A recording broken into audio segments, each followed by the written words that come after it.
It's KC 101, and it's time for another edition of Saturday with Seniors, brought to you by FCCB's local offices in Mansfield, Wellsboro, and Blossburg. And our guest today, Grover Cleveland.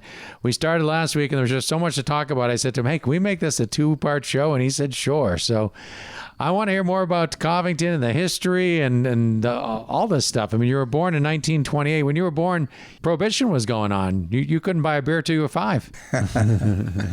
Right, 1933 is when Prohibition ended. Prohibition ended, and then that's when Putnam Park really got popular. And that was the point that it hit. Then they could serve beer and so on, yeah. So during the dry years when we couldn't sell beer, I know you weren't at the bars when you were 4 years old, but did you hear stories from your parents or relatives? Were there speakeasies in Tioga County? Were there sort of backdoor places to pick up your liquor? I honestly never heard any stories of speakeasies. And at that moment, a lot of us were church people, and I just never heard of anything. Yeah. Just kind of curious what the culture was like here. But along that line, I did hear that maybe someone up in Cherry Flats had hard cider that you could go up and get a gallon. But, gotcha. I never cared for that. And today we get cider in the fall around here, but... yeah. I don't know if anybody makes hard cider today or not. I actually make some still from Case's Cider Mill, but it's an old style of making cider, yeah. Yes.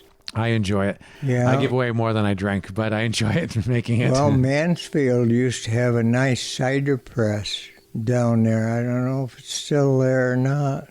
Yeah, Case's Cider Mill, the Mansfield Cider Mill, they are still operating. Yeah, not the original location were in the 50s, but on Route 6. Yes, that's it. They were there for a long, long time. Yeah, how often did you get to Mansfield, into town? Do you remember the Twain Theater and some of the other things in town? Oh, yes, we went to the Twain Theater, and Mansfield had a diner down there, similar to Covington. And that diner in those days was like the one in Wellsboro. It was made in the style of a railroad car. And Mansfield had one between the bank down there now, in that area. That was there for a long time. Yeah.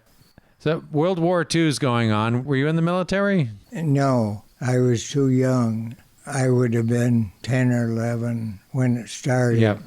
And then after it was over, when I got to be 21, at that time, everyone had to sign up, and they conscripted you then. So when I was 21, I was called up, and I went to Wellsboro and went to Wilkes-Barre to be checked and so on, but my eyes weren't good enough for the Army at that time. But all of the young guys had to go back then, and they quit that right now, but they talk about the draft, yeah, once in a while. Yeah. So what was it like here during the war days? Was it depressing, sad? Was it kind of like our last pandemic where things were sort of closed, or was it pretty close to life as usual during the war days here? Well, during the war, they had a blackout. See, I would have been, 10, 12 years old.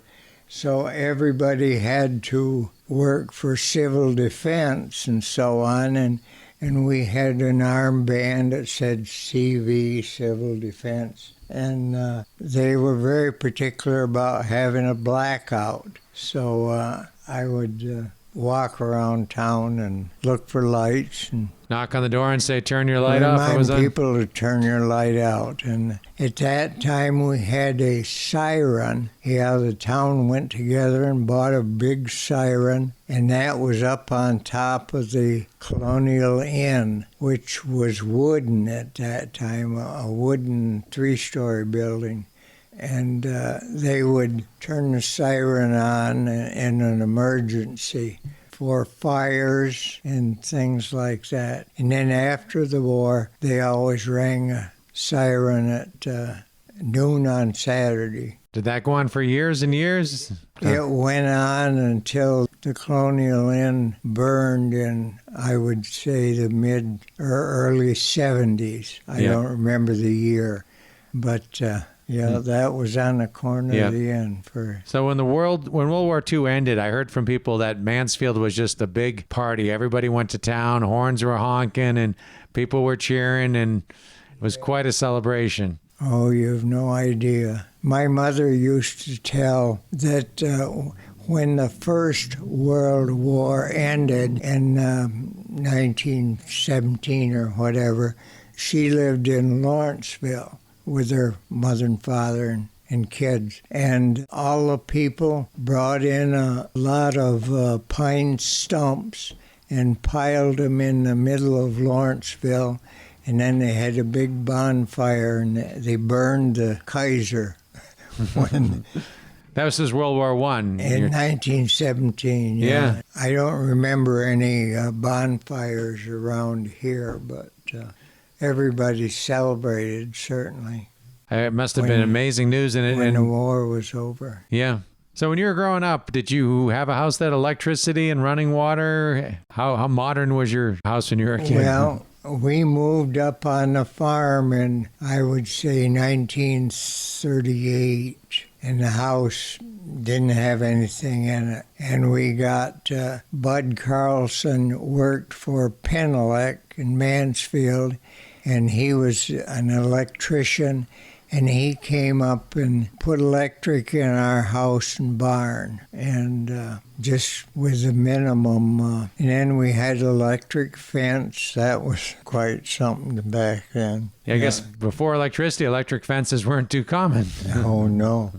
When we moved to the farm, there wasn't any plumbing or anything like that. So after we got electric, we had to buy a pump and put in a bathroom, so on like that, yeah. But when I was a child, on Saturday nights, we would come down here, and people came to the store to shop Saturday night. And then the women would shop, and the men would sit over there on the front of the antique store and watch the town go by and so on. And so town was busy then, and Saturday night was the busiest time for Covington? Oh, yeah. And then, of course, during the war, the inn was open at night, and there was constant traffic around here then. Yeah, being Route 15 and the main thoroughfare through, I imagine a lot of overnight stops. And there was, there was a lot of traffic. We very seldom saw airplanes back then. How busy was the roads when you were a kid? Was there still horses on the road as much as cars when you were little? Well, not many horses on the road, but all the farms around usually had horses. And then in the 40s, they had Ford tractors, and we had horses on the farm. To help do the work on the farm. Even though we had a tractor. Of course, farmers liked horses then. Just like today, I think there's an awful lot of horses around the country. So someone told me you used to play the accordion, or do you still play the accordion? Yes, when I was in high school, I played the accordion and played with a small band. Got all kinds of neat pictures here that... Now I can't find it.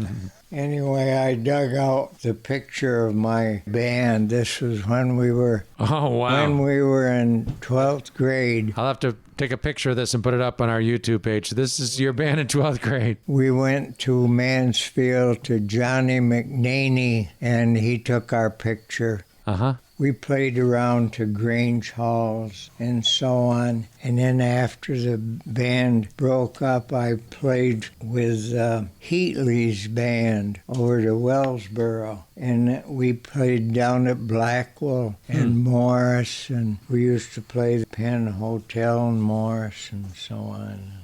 You mentioned the Grange. How big and popular was the Grange? Now there's probably not 100 members in the whole county or whatever there is, but the Grange was a pretty powerful organization. Oh, yeah. The Grange met twice a month, and all the farmers belonged to that up through probably the 50s. And we had the Grange over here, and there was one in Sebring over to Liberty. And there was still one a couple years ago in Tioga that had a skating rink. Yep, that And building still has a skating That was rink. very popular. Yep, I remember the one in Wellsboro they tore down about 15 years ago. After Francis Murphy died, I wasn't nobody to run it then like he did. So I don't know if it's still going or not. As far as I know, the roller skating is still going on, but I don't know as far as the Grange going on. Yeah. Yep. The Grange was very popular. That was the Saturday night. Social thing to do? Yeah. Is that where the square dances were held too? Yes. There was a lot of square dances in your day, wasn't there? Well, during the war, we had square dances, and that's what my little band played. Square dances were very popular. I had the accordion up till a year ago, and then I read in the Wellsboro paper that the music teacher in Wellsboro was starting to teach accordion to some students, and she needed accordion. So I called her up, and she came over and picked up my accordion, and so now I hope somebody else learns to play it, because it was a lot of fun. Yep. I'm a big fan of polka music. I always have loved a good live polka song. Play anywhere. Yeah. Oh, yes. So you own quite a few buildings in Covington still. I own the Grange Hall, yeah. Yep. And a few other buildings too? The mill next to that as well? Yes. And I had a flea market in there up until, back through the 80s and 90s. Yep, you have the sign in the window that says when you closed it. So when's it going to reopen? You got a nice 8-track tape player in there I want to buy. Well, I collected a lot of things, yeah. You remember making your first phone call? Well, we had a wall phone on the farm, yes. So you had to crank it and put the piece up to your ear and talk to the operator? Yes. At that time, there was a telephone directory in Covington in part of the Grange Hall, and that's where the first operator... The operator was when you would call? Local operator was, yeah. Then later in the 40s and 50s, they built a telephone building over here on West Hill Road for all of the automatic present-day phones. Wow, some neat stories. Anything else you'd like to share? Any words of wisdom to someone? What's the secret to living a happy life? Enjoy your job and have something to do every day. Absolutely. Later, after the World War II, in 1951, I went to work up at Ingersoll Rand and painted post. And I worked there until 1984 when I retired. And I've been retired since, but you should have something to do every day. Absolutely. Well, you seem like you're in good health, and I appreciate you taking the time to share your information. I got one last question. Your name's the same as the president. Is that a coincidence? No. I asked my mother, and she said, well, a doctor named you. And so they didn't have a name when I was born. So Dr. Meeker says, well, why don't you name Grover Cleveland? Which they did. And it's been interesting to have such a name and immediately identified, and I never met any other famous people, but people remember it anyway. Yes, absolutely. Yeah. Well, Grover, thank you so much for your time. This has been Saturday with Seniors, brought to you by FCCB's local offices in Mansfield, Wellsboro, and Blossburg, serving our community for over 150 years.